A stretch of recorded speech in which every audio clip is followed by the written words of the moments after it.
You're tuning into the Wild, Weird, and Sometimes Normal podcast. If you have a story or a guest recommendation that you think others need to hear, email me at wildweirdandsometimesnormal@gmail.com. Let's get this started. Alex and Brett, kick it! Wild. Wild. Weird. And sometimes wild. Weird. Wild. Weird. Wild. Weird. Wild. Weird. And sometimes normal. Are you looking to buy a home in New Jersey, escape the city and move to the suburbs? Finally purchase a vacation home on the lake or down the shore? Maybe you're one of the lucky ones who are retiring and moving out of state. If so, let me help you. Keller Williams and the Real Estate Professional Group have what you need to make your goals come true. Reach out and have a conversation with someone who will put you first. Contact Brian McCoach at 856-321-1212 or email brianmccoach@kw.com. Welcome to another episode of Wild, Weird, and Sometimes Normal. Today, my guest is I have 5 out of 6 of the band Jersey Calling. Welcome, guys and lady. Hi. Hey. Hello. I'm one of the guys. It's okay. Yeah. What's up? So we're missing one. We're missing John. Shout out to John. We'll get him next time. But this is awesome, guys. Thanks so much for coming on. Pour one out for John. It's Happy to be here. I don't like that the camera moves. Let's start with some of the easy questions, and then we'll jump into just the madness. All right, Jersey Calling, Jersey band, I'm assuming, right? So Jersey, punk rock band. How'd this all get started? We're actually from Kentucky. No, I'm just kidding. So, Sean, you want to handle that one? Or Randy? Yeah. Josh and I used to be in a band called Burn Kate. That band dissolved in late 2002, but Josh and I kind of weren't done playing music and making fools of ourselves on stage. So we were still writing a lot of songs, and we've been playing a lot of shows with a band called Dissident. Their guitarist was Randy Ballinger. We knew Randy was just extremely talented on a variety of different instruments. We needed a bass player, so Randy jumped in on bass and helped us put together an album in early 2003, I think. And we played behind those songs for about a year and a half. Had an awesome drummer named Phil for a while that just absolutely kicked ass. And then I think I moved to Montana or Georgia. I don't remember. You sure did, buddy. And it gets foggy for me from there, sometime around January 2004. Randy, What brought pick you it up out from to 2004. Well, hold on. What brought you out to Montana or Georgia or some parts in between? It was Georgia. I was dating a woman who was going to school down there, and I moved down there to be with her. And when that fell apart, I, decided to hit the reset button and went out to Montana. Okay. Whenever you watch an episode of House Hunters and they're in Georgia and like this person's still in college and they're 21 years old and they're looking at these giant McMansions and it's $95,000. Now, since the pandemic, it's probably like $1 million, but like, in like 2017, the guy's like, I don't know if I can afford this. It's $95,000. Like taxes are $2,000 a year. This is crazy. And you come back to Jersey and you're like, Jesus Christ. And the Yeah, taxes Georgia's are 95,000. Yeah. Right. That's the taxes. All right. So you go off, you follow this woman, and then you're off to Washington. The band's accruing different members. We're still going forward. Yeah, Randy, what's going on? Yeah. At this point, Sean abandoned us, so Randy's Yeah. going to pick up from there. Okay. That sounds right. Oh, what a hazy time in my memory. But we kept the party rolling. Josh and I were continuing to write music, and we took a more do-it-yourself approach to recording in my bedroom at my mom's house. We had like little computer interface, some rudimentary microphones sort of stocking on a pop screen, you know what I mean? And we fired those tracks over to the studio we were working with, and they make them sound good, So we kept that going. We had a rotating door of members at that point, but we kept playing shows and just having fun with it. Eventually, Josh and I wound up in 2 of the same bands, the other band being Pullout. And we figured, why are we in 2 bands playing a lot of the same kind of music? We should just focus on one. So we kind of disbanded Jersey Calling at that point, and he brought over a lot of his songs into Pull Out. So that was about 2005, I think. Josh, am I right? Yeah, that went until about 2006. And then I know, like, I personally took like a long hiatus from music from 2006 to 2020. Sean says he played in some like bluegrass bands and some other like bluesy type bands. If I'm correct, Sean, correct me if I'm wrong. Yeah, I was in like a acoustic folk duo in Montana. I was in a country cover band for a little while. He was And in then, the like, CIA at some point. And filed but I Security. can't confirm or deny that. But like the pandemic hit, and like everybody, we kind of just retreated to what we knew best, to what was comforting for us. And I know Josh had written a bunch of songs, and we started getting together and realizing that we missed making music together, and we had all this time because we couldn't do anything else. So we rehearsed behind an album's worth of songs, and we were able to put that out in, I think, September of 2020. And that's around the time that V joined the band too. Yeah, I was gonna say I started dating V in 2020, and it was like a couple months before we cut the record, and I heard her sing, and I was like, "Can you sing on my band's record, please?" And she agreed. She did a bunch of the backup vocals on that album, and then we played like it was like a full year after the album's release before like things opened back up enough for us to play a show. And she played her first show with us in like 2021. And at that point, everyone in the band was just kind of like, yeah, you're in. Like, why would we not just fold you into the band at this point? So you're not the Yoko Ono of the band. You are contributing. I fucking hope not. Like, I fucking hope not. I hope everybody's just not being nice to me. That's all. What are you talking about? Yoko Ono has the voice of an angel. Oh. It's more like That's it's more like I mean, yeah. she's the Gwen Stefani, and we're all desperately trying to hold on to her and keep her with that's us. so funny. I just watched that video of her singing with John Lennon and Chuck Berry. Oh, And yes. if anyone in this band is Yoko Ono, it is me. Oh, That's my voice. That's me. I identify with it. That video is insane. Chuck Berry is like, what am I doing here? What is she doing here? Oh, it's so good. Yeah. Just the look on his face cracks me up every time. I didn't see his face. I wish I did. It's great. I'll show you after we're done the interview. It's priceless. Vinny, when did you get folded into all this? Did I miss that part? No. So we kept playing, and in 2022, Randy's a firefighter, and he got in a big accident, fell off a roof, and broke a ton of bones. Oh wait, It was a week. it was 2023, not 2022. My bad, my mistake. And at that point, we had written a bunch of stuff for our fourth album, and Randy, thank God, at that point had cut his tracks. So if the roof took him, we still had his tracks. We would have released it posthumously because that's what Randy would have wanted. I just figured I'd say the worst thing possible. So at that point, we got like this awesome opportunity from the Live Nation people to open the Adjacent Festival with Blink-182 and Paramore in May of 2023. And we played the show. Randy was in a wheelchair at the time. And like, it was amazing. And that kind of like lit a fire under our butts for like just trying to play as many shows as possible.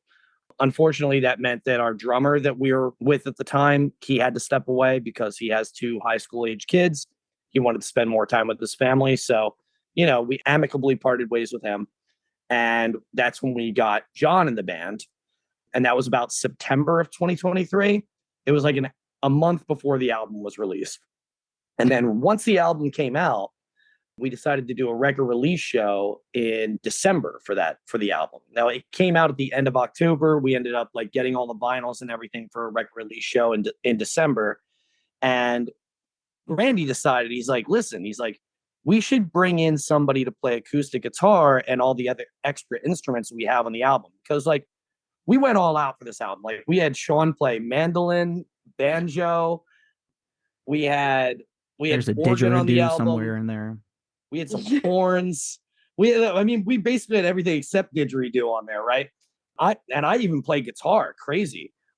And Randy was like, we need something that could like reproduce that live sound just for that, just for the record release show. That would be really cool. So we all knew Vinny from like playing with his band Loud Love multiple times. And before that, like back in the early 2000s, we played with his band First Step to Failure. And we always liked Vinny. He's a cool guy. We were always friends with him. I mean, despite what he might tell you. And so we rehearsed with him, and like right off the jump, we were like, this is a good chemistry. This is going really well. We like him. Why not just have him in the band full time? So we brought Vinny on as our third guitarist slash, what's the term that you use for it, Vinny? I'm the utility infielder. I went from being, you know, a straight up fanboy who was collecting snips of Josh's hair off eBay to now There's I'm a part of lot the of band. that. You worked your way up, man. That's important. I did, you know. You have to have goals. I was doing the Jersey Calling fanzine back in 2002. No, I'm only kidding. Yeah, I mean it was right on the money. So yeah, I kept in touch with these guys over the years, especially Randy. Randy and I worked on some music together a few years back. I have a project called Loud Love. It's kind of like a production thing. I do like play shows out with it sometimes. We did a bunch last year. But yeah, I just kept in touch, and I love this band. I still have all of my stuff from back in the day when we used to play shows together, their CDs, their pins and everything. Yeah, when Randy, I guess, you know, he called me up one day. Where were you? We were at a bar or something like that. And The Friendly Lounge on Washington Ave in South Philly. yeah, there you go. And he pitched the idea of playing some of those instruments, you know, from the record at the record release show. And I didn't even have to think about it. It was just like, yeah, are you fucking, am I allowed to curse? Oh, yeah. Sorry. I mean, Celebrate all the it ways already here. happened. Already happened. Are you kidding? Yeah, it was Yeah. just like, no, it wasn't even like, I didn't even have to think about it. And then I was really nervous going into like the rehearsals. We were rehearsing at this dude's house in Belmar, and it was really cool down there. But I was like just really nervous, like, well, you know, what if I shit the bed? You know, what if I'm not good enough to like hang with these dudes? And it wasn't like that at all. Like it was just immediate chemistry, and it was just so much fun. And it's been, I don't know, like 6 months. No, it's been more than that now, 8 months since I started playing with you guys, something like that. It's been a while. It's been a If you minute. started, yeah. If you started with Been a this in December, then it's been almost 7 months at this point. Yeah. So yeah, I'm super grateful. I mean, I this is like my favorite band that I've ever been in, and that's not hyperbole. It's not like something I'm saying just because I'm on this interview or whatever. It's like it's the God's honest truth. Like I'm just having the time of my life right now, and I can't thank these guys enough. Oh, That's awesome. Aw, They're going to hold this Vinny. over your head for the rest of your life. This is being recorded and broadcast out to the world. And they're going to be like, oh, you know, hey, carry some extra gear now. That's all right. I Understand mean, the band. they know I'm a big mush ball. They can, you Yeah. know, they can No, make me that's carry awesome. their gear. It's all good. Yeah. So you guys have been going, you know, you started early 2000, 2002 era, right? We're talking about, and then kind of had this hiatus and then got back together in 2020. But it also kind of seems like there's this, you know, huge rise that's come up. So Adjacent Festival, the Blink 182, you guys are doing the MMRBQ this year in September with Offspring and Hailstorm, these other bands. How does that come together? Are you like entering You know, contests? Like, how do man, people find out? Like, how do you get there? I've been kind of amazed with the upward momentum that we've seen since Adjacent Fest, because like we figured that was a lucky shot, you know, like they saw Randy on the news with his story, and we figured, all right, like they're throwing us a bone, that's cool. But I mean, you know, our show after that was at the Fire, this little venue in Philly where like a handful of people came out, like mostly people that we've known for like, you know, 10, 20 years that have been coming to our shows since like they were kids.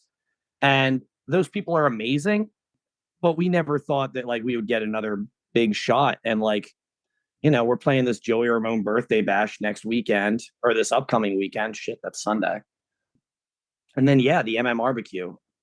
I don't know. I'm just grateful for everything that we've been given at this point. Like, I know, you know, like we passed our album along to someone that Vinny knows that works at MMR, Deanna. Shout out to Deanna.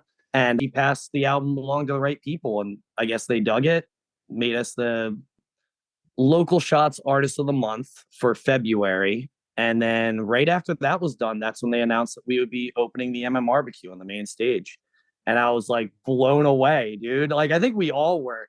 Like we all got that text from Sean's wife, Jessica, is our manager. And she was like, Still I just got remember off that. the phone with Chuck D'Amico and he wants you guys to open the MMRBQ. And we're like, shut the fuck up. Like, what? Like, there's no way.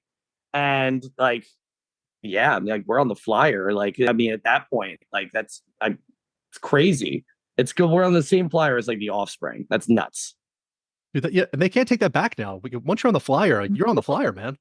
That's what I say. I mean, like, I guess Photoshop could be done, but I mean, even if they kick us off, we have copies. yeah. So like, who cares? We have copies. We have proof. As far as I'm concerned, we're playing the MMRBQ in September, no matter what they may announce.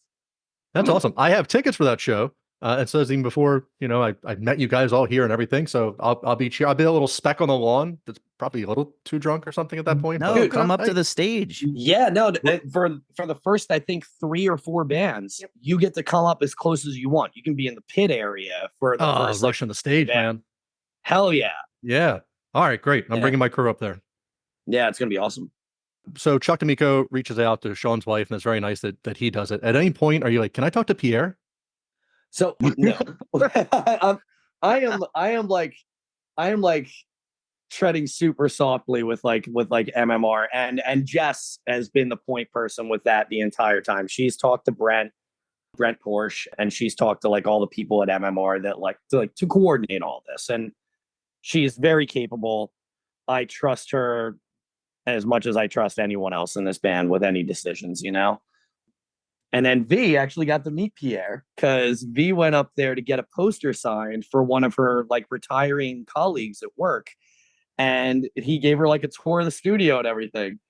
And I mean, how was it? Was it cool? mean, no, it was really cool. Yeah. So like I got to sit in the lounge, like the Preston and Steve lounge. And then like I got to see him working, and it was bring your kids to work day. So like Pancake had his kids, other people had their kids there. It was, and like Pierre was just awesome. So I was like, on the way there, listening to like his Hailstorm block and like all his blocks, and I'm just like buzzing. I was just like, oh my God, hi. I was like, hello, goodest human. I'm like, oh my God.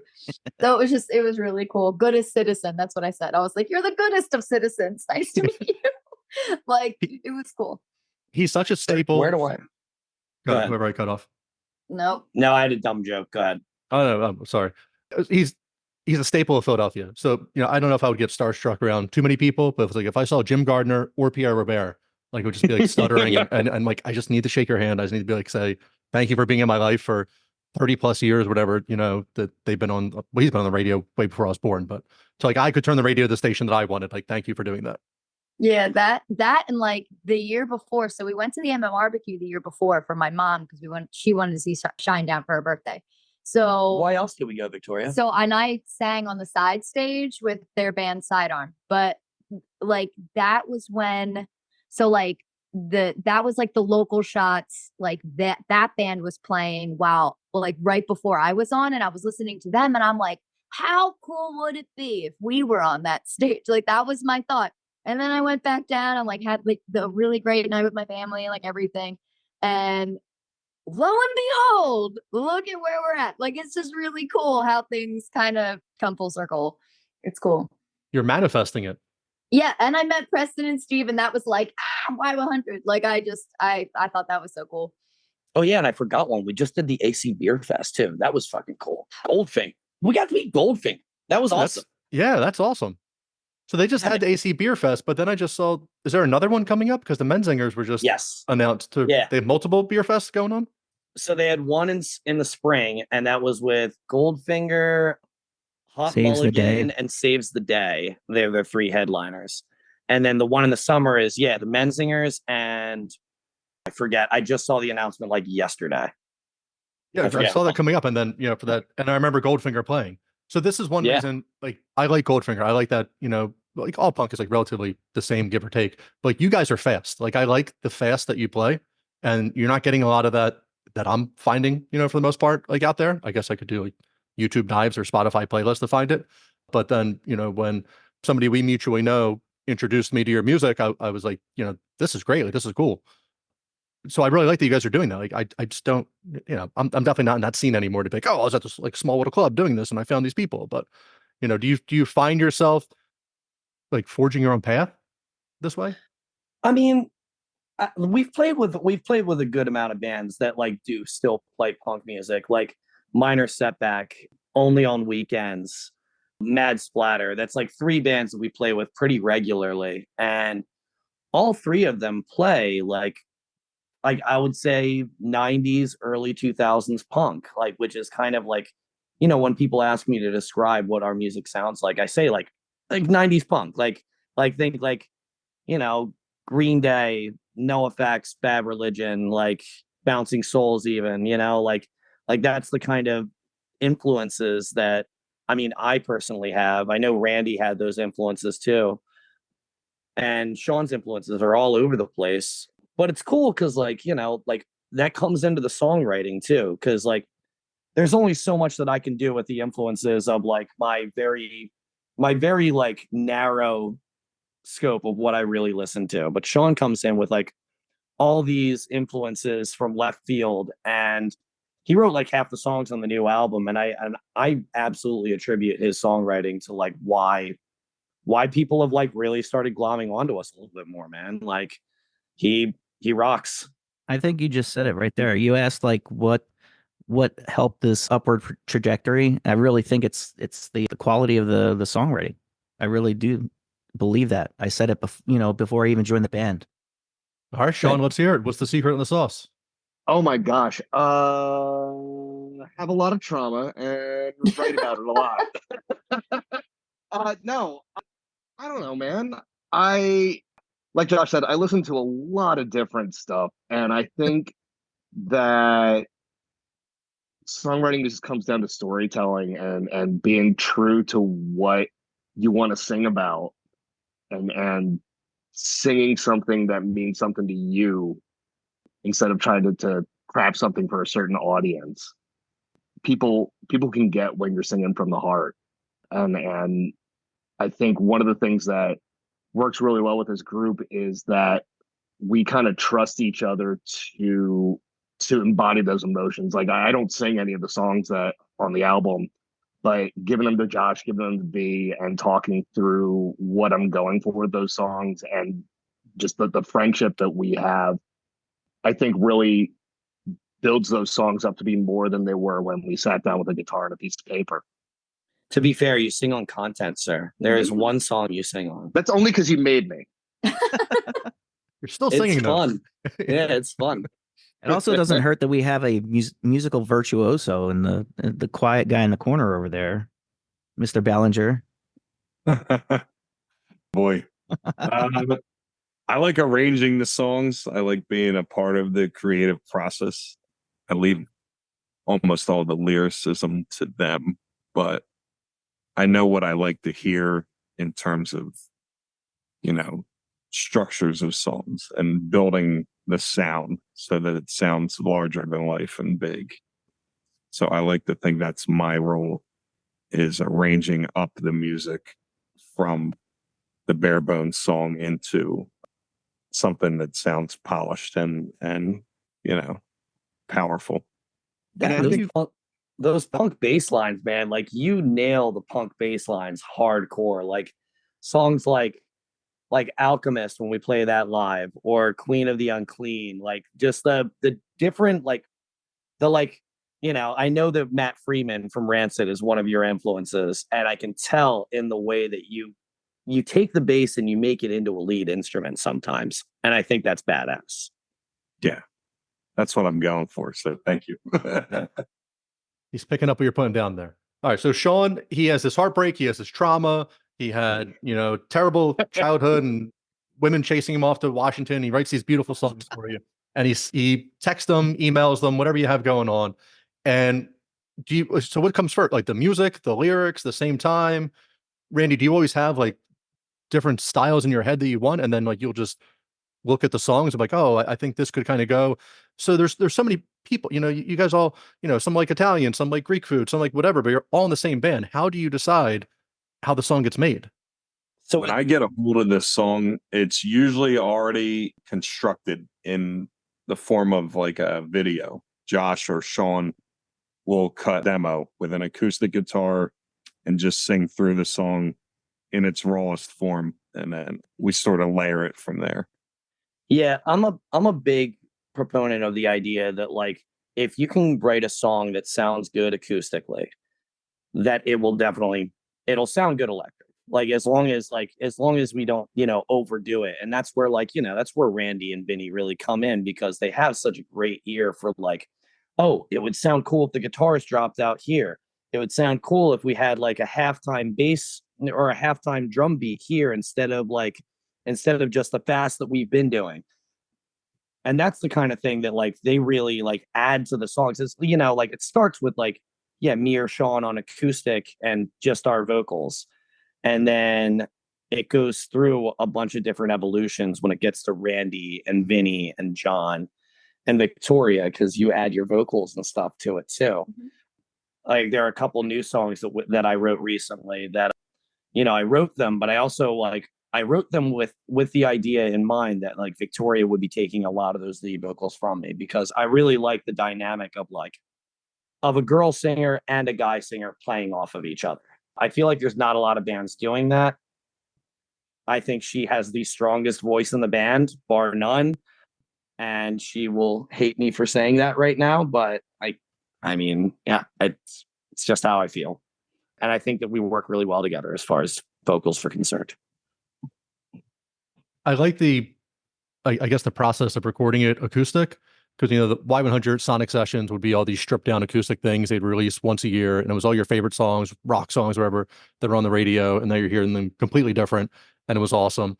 And for the last few years, I've been in this like folk, punk, Americana, Chuck Reagan, Dave Hawes, Brian Fallon solo, stuff like that, and they can plug into whoever they want, but for the most part, it's like acoustic, or you go see them, and it's really slowed down, but still has that passion, and they're still playing some of their songs that they did as a full band and stripping it down. And it's just so cool to see.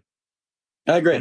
I know the dudes are big fans of Frank Turner. I like him a lot too, but one of the guys that I really dig a lot is Dave Dendero. He's old school punk from like San Francisco who I saw for the first time in like a house in West Philly, a few years back. That was really cool. But yeah, I dig that idea of like what Sean said. It's about telling a story, and then Josh, kind of reiterated, like if you can tell that story on an acoustic guitar with your voice, you got something that's gonna, be long lasting. It's gonna stand the test of time, sort of thing. Yeah. I've gotten really into like Laura Jane Grace, the way that she like writes her songs. Like I absolutely love that. It's the singer from Against Me, if you're not familiar. Yeah, man, like she just released like another solo album recently, and Sean turned me onto it. And man, like the songwriting on that is like just top tier. And I mean, that's the kind of songwriting that I want to do. Stuff that's just like, it's simple, but it delivers a message. It gets the emotions that I sometimes keep suppressed inside, get them out in a constructive kind of way. So we talked a little bit about the Adjacent Festival and like kind of how you guys have, ramped up like since then, and you're excited about the trajectory that you're on. Are you getting feedback from like some of the more headlining acts, or are they interacting with you guys as you're playing on these festivals? When we did Adjacent, we got to meet Jack Antonoff. He seemed like a nice guy. I don't know if you saw our set. I have no idea, but he was really nice. Midtown, they were really cool as well. I'm not sure how many people were there. I mean, we played at noon, and these other bands didn't go on until 4 or 5 o'clock I was in there. the evening. I ran Vinny across the Atlantic City beach and almost died. Yeah, Vinny was there. Vinny was there as a Jersey calling friend and basically family member. I mean, dude, we've known you for so long. Like, to call you a fan is an understatement and a half. Like, So I can put my locks of Josh back on eBay and try to yes, get a return Double on your my investment. Yeah. Yes. Who needs absolutely. GameStop I mean, or anything when you have Josh locks?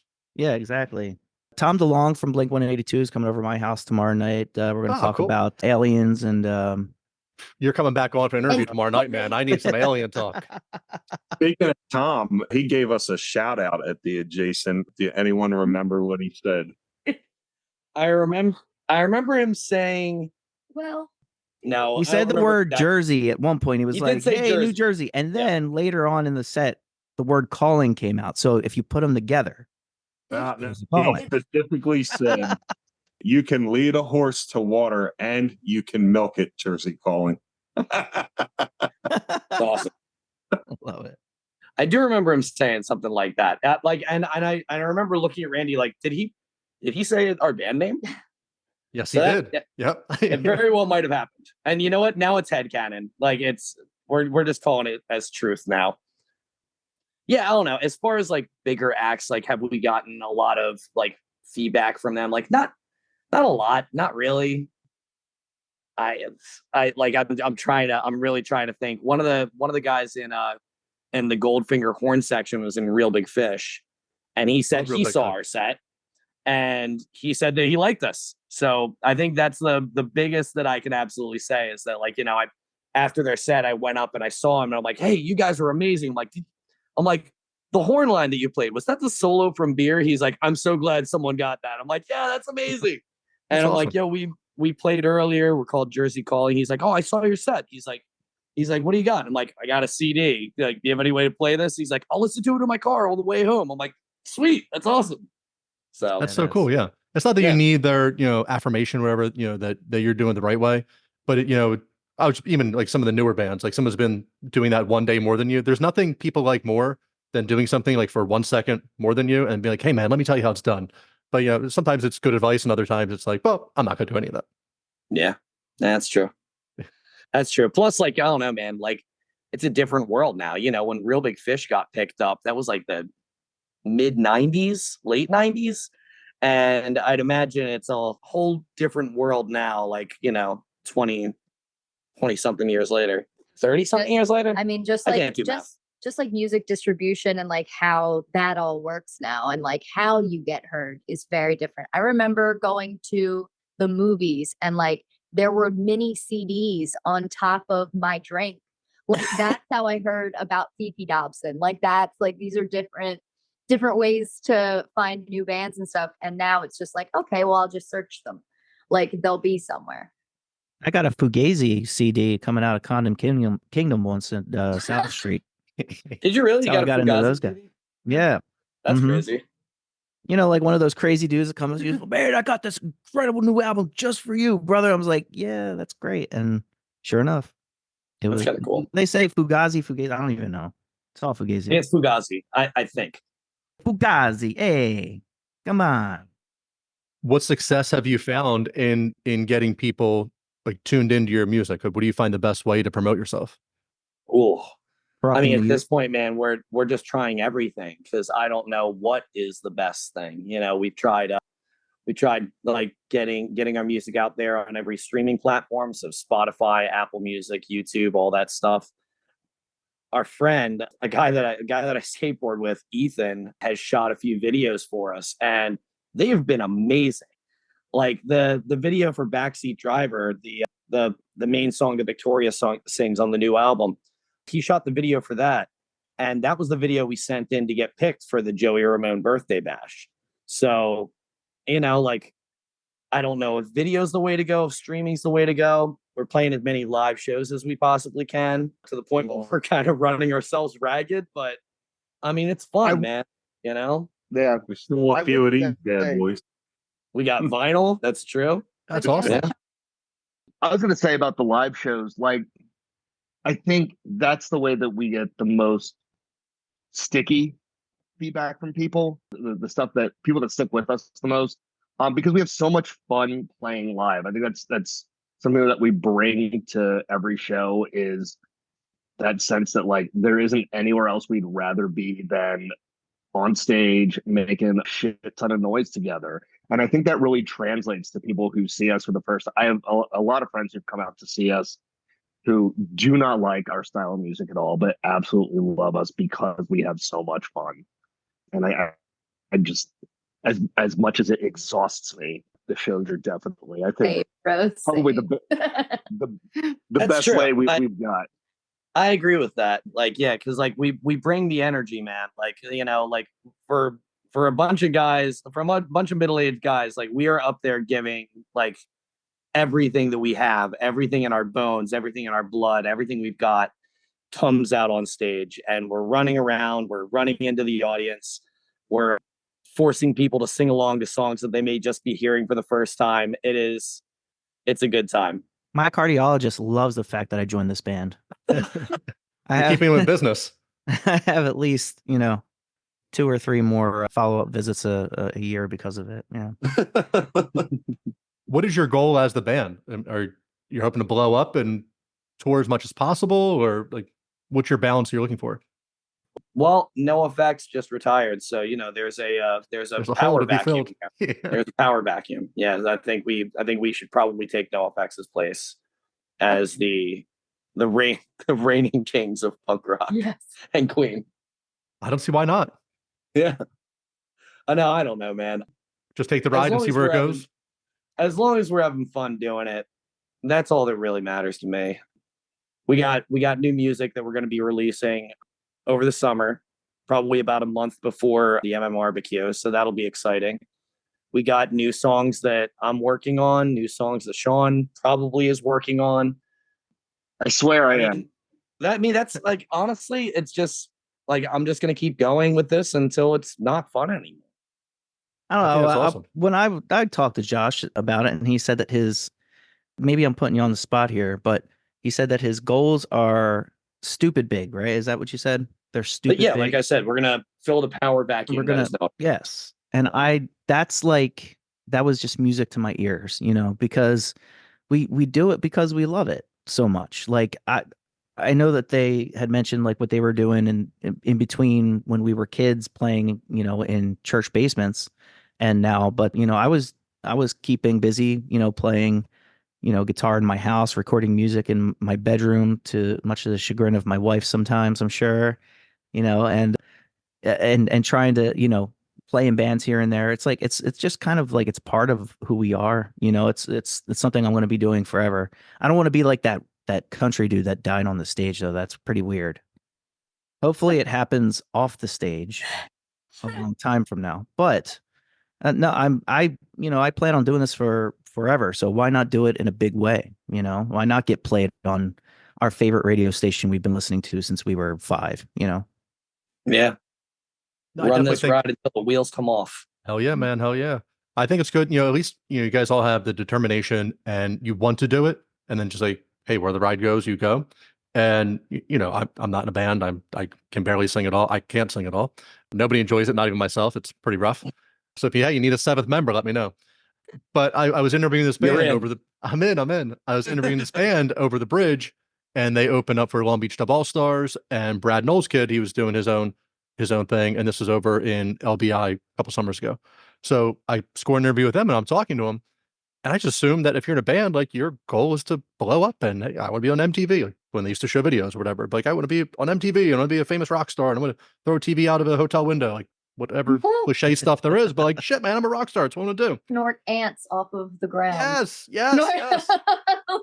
And the guy, the lead singer, Mike, a good dude, and he's just like, man, he's like, I play music for a living. He's like, I do a bunch of acoustic stuff during the week. He's like, on the weekends, we play as a band as much as possible. He's like, I don't have a real job. He's like, this is my job. He's like, I'm doing it. I was like, oh, all right. I get, there's an alternative that makes people happy. It just never crossed my mind. Yeah. Yeah. Yeah. I mean, it's fucking hard though to do that. Like, you've got to really be able to like put your nose to the grindstone and do that to make the living off of it. Yeah, I'm sure.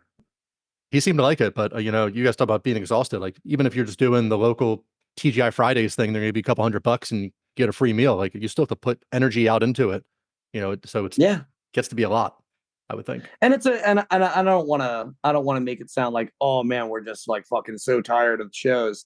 Like, we're loving every second of it still. It's tough to balance it all out with like everyone except Victoria and I here have kids. Like, John owns a business.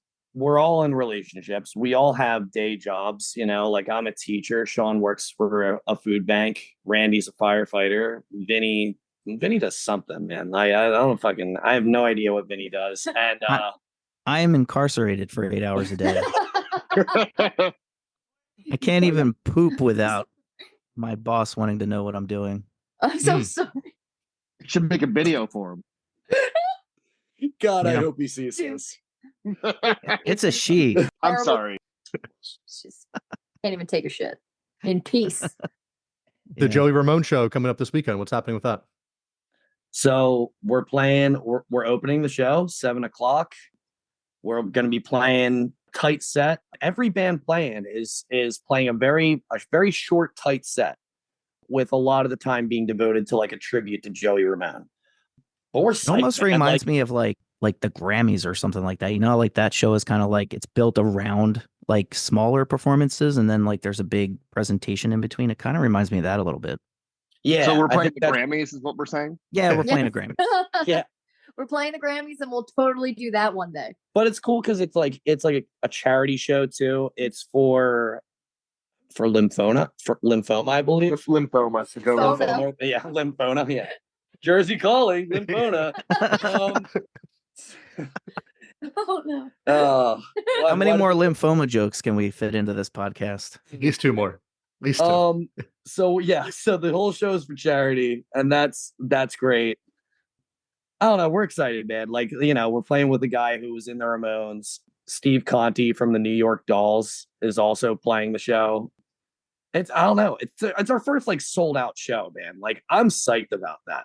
I've never played to a sold out room. That's gonna be awesome. And it's at the Bowery Electric, which is freaking amazing. Yeah. Who else is on the bill?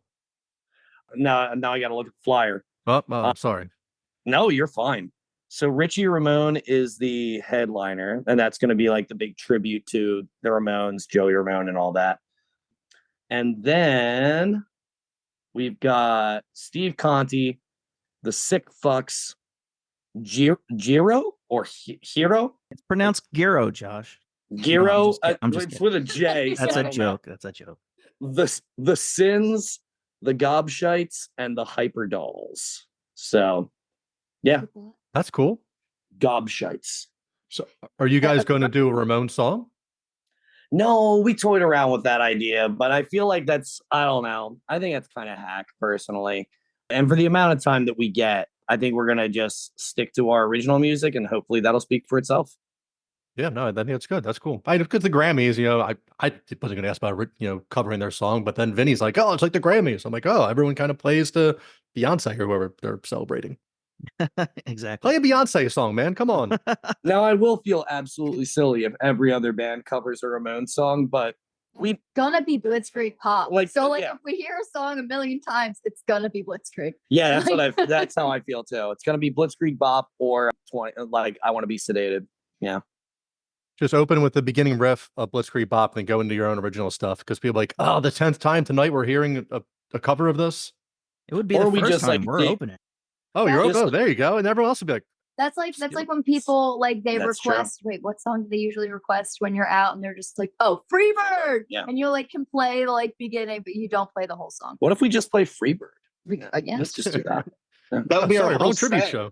yeah, that'll be the whole. That'll be the whole thing. Yeah. Just do Alice's Restaurant for 15 minutes. So you, No, we're looking forward to it. yeah, that sounds awesome, man. Yeah.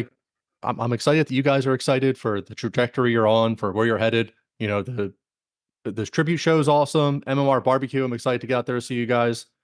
And then, so a new album. So you just have them coming out every like 6 weeks. Like how fast are you recording these things? So this is just gonna we're recording at the end of May. We're gonna be recording a 2-song single. So it's gonna be a brand new song, and then another song is going to be we have like songs from like 2002 that we released back then, and like they're on Spotify and all, but we're re-recording one of those songs with Victoria on vocals instead of me. So it's gonna be like a gender bent version of one of our oldest songs.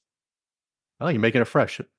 Yeah, so that'll be fun. And then we got a brand new one for people that are just like, oh, what the hell? I know this song. So, 50% of them will be happy. All right. Hey, that's Hall of Fame numbers, man. If you can do that. So that's pretty good. Not bad. What are you guys listening to now that inspires you? Ooh. Someone else take this so I can think about it.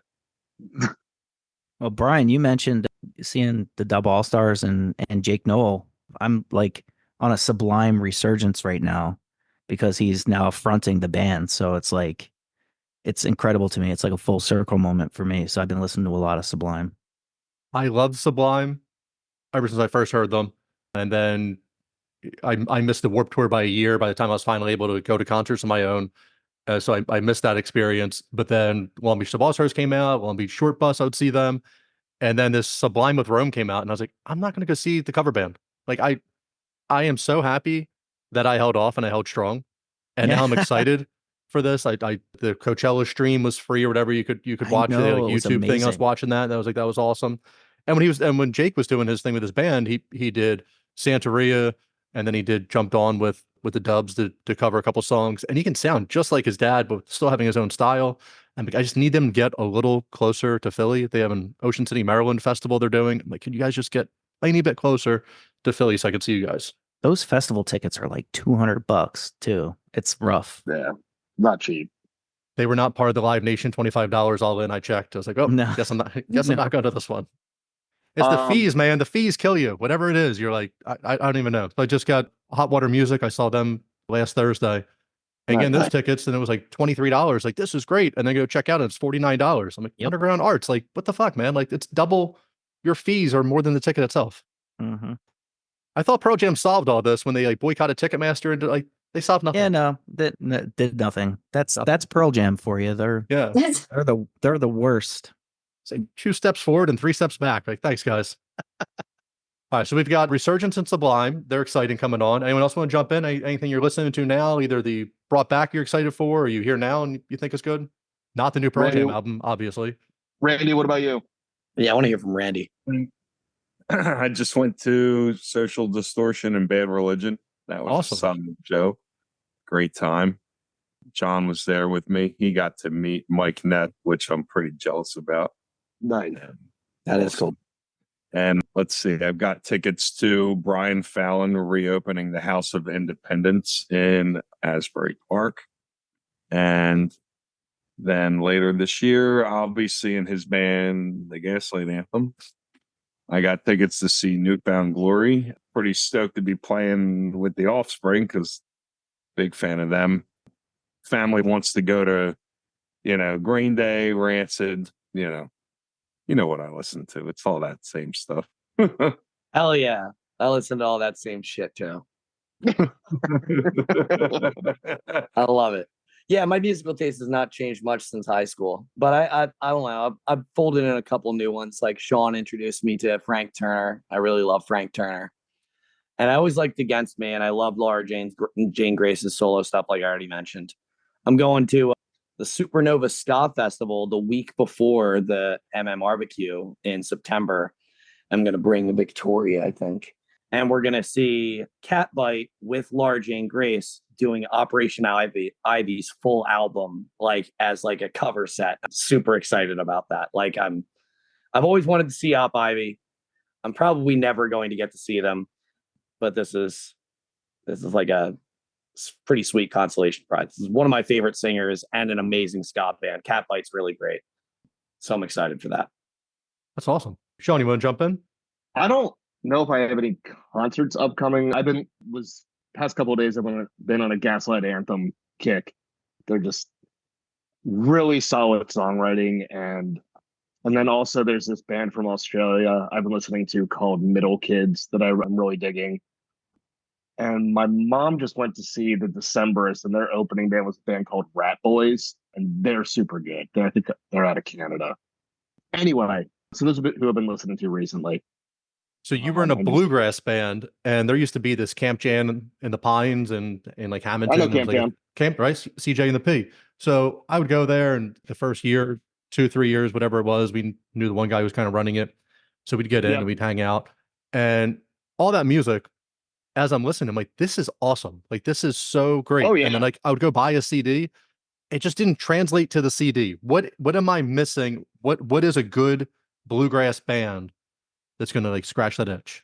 All right. So have you heard of Trampled by Turtles? No. All right. Check out Trampled by Turtles. They are out of Minnesota. I think I saw them in 2006 at this tiny little place in Montana, and they've kind of blown up a little bit since then, but they're really great. That's how he was recruited into the CIA. That's exactly how I was recruited into the CIA. And then country bands, I Still listen to a lot of country. I really like Turnpike Troubadours. Ooh, we And were just talking about Brandy Carlisle. Yeah, and Brandy Carlisle, who's like Americana folk. She's, oh my gosh, she's got a voice and a half on her. Yep. Yeah, country is new for me. My wife is a big country fan. And then for a while, she tried to get me into it. And I was like, what are you doing?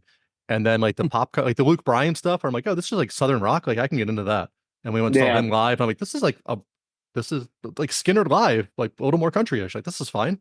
No free birthday, Yeah. but I mean, it's a really complicated genre. Jason Isbell, I really like his stuff too. He's a phenomenal guitarist and just a heartbreakingly great songwriter. So yeah, those are the folks that I kind of cycle through on a regular basis. all right, check some of that stuff out. So something for you guys for marketing. So Luke Bryan was the last big show that I went to that wasn't like this small little or like an enclosed venue. And it used to be like Jimmy Buffett, like mastered marketing. Hey, Margaritaville. Hey, we've got the Margaritaville beer. We've got, t-shirts, all this stuff. We were at Luke Bryan.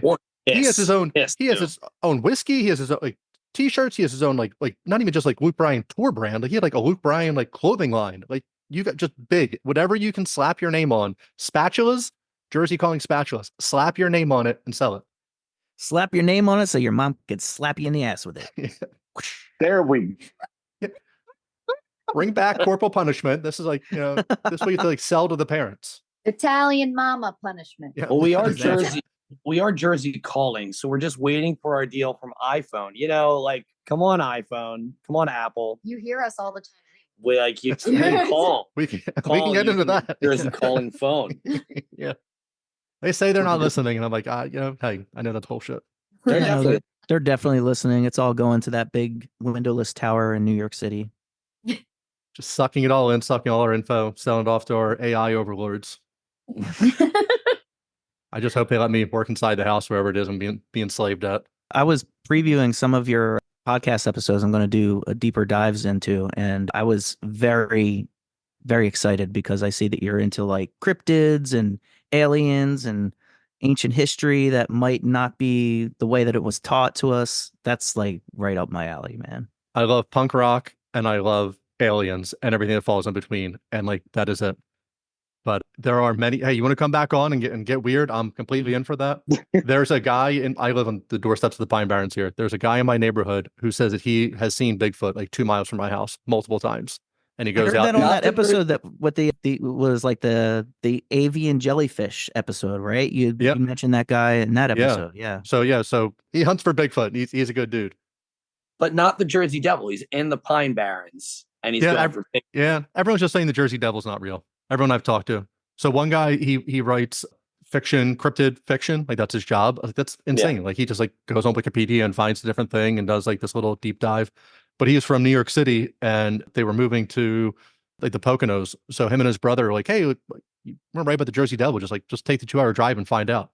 So as he was there and he was like talking to, all the Pineys and, stopping off at all the bars on 206 and talking to people. And everyone's like, Jersey Devil's bullshit. Not at all. He's like, but let me tell you about Bigfoot. Like every single one of them. So, all right. Just nuts. I was at Piccadilly Inn on 206. So I was at the Pick. Yeah. So this is last January. Head down to go see Chuck Reagan play in AC. And my buddy and I stop off at the Pick and, it's super packed on a Saturday night. So we find this little spot at the corner of the bar.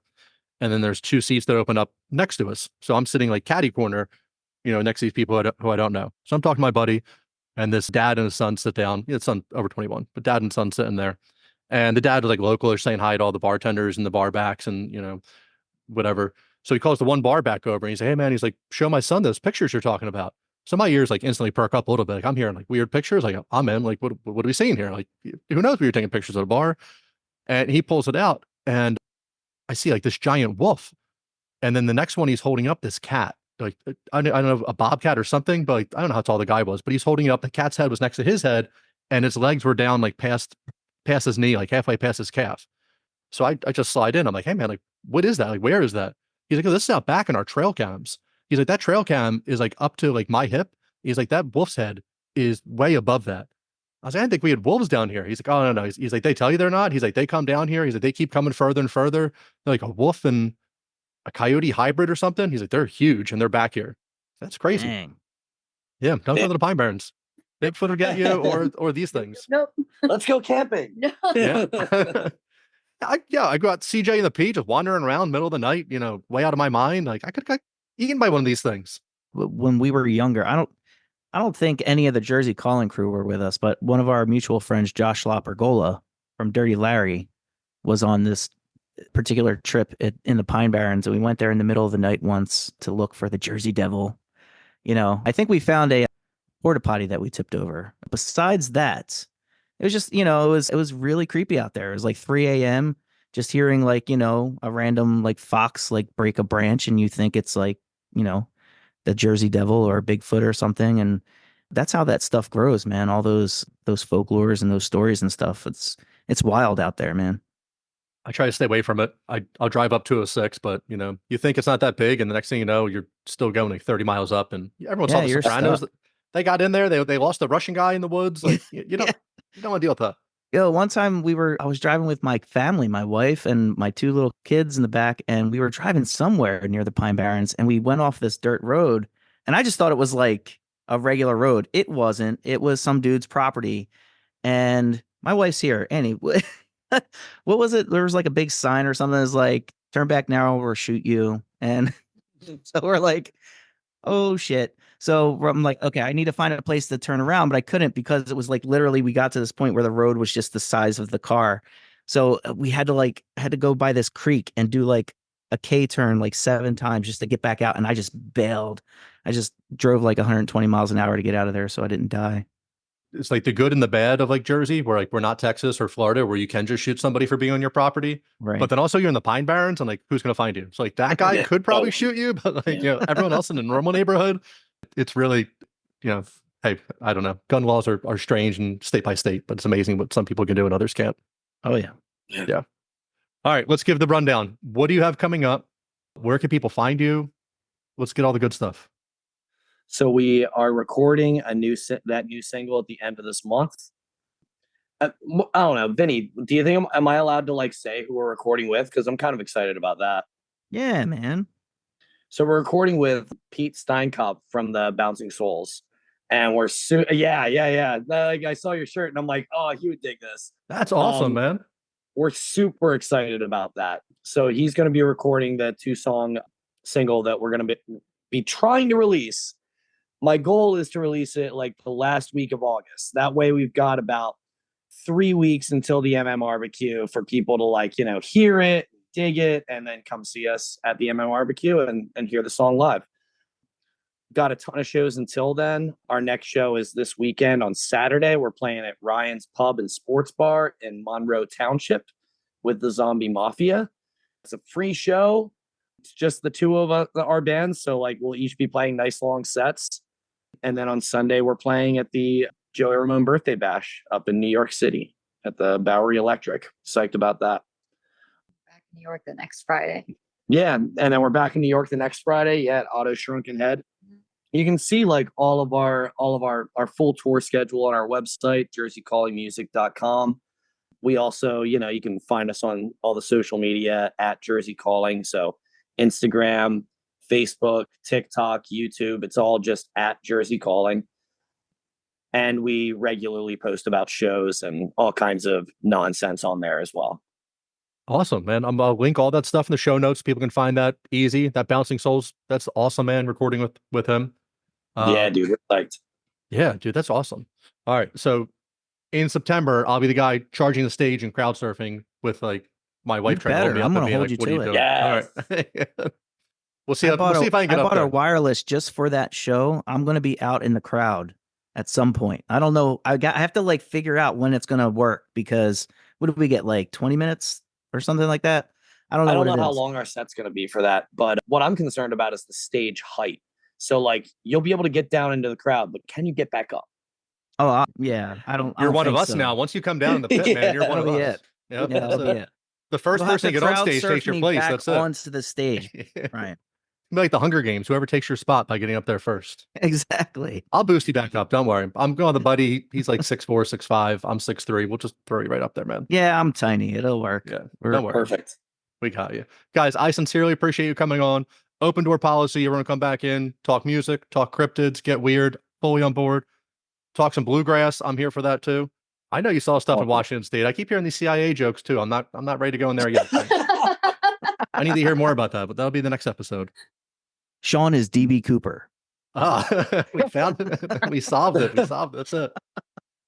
Josh, V, Randy, Sean, Vinny, I appreciate all of you guys coming on. Thank you so much. You guys have a great night. Thanks a lot, Brian. Brian. Thanks. Take it easy. All right, take care. All right, everyone, that was our show. Don't forget to leave a review on iTunes, Spotify, or wherever you stream your podcast. Like and follow the podcast on Facebook and Instagram to stay up to date in all things wild and weird. Check out the links in the show notes for more information on our guest. The biggest support you can offer is to tell everyone about the podcast. Until next time,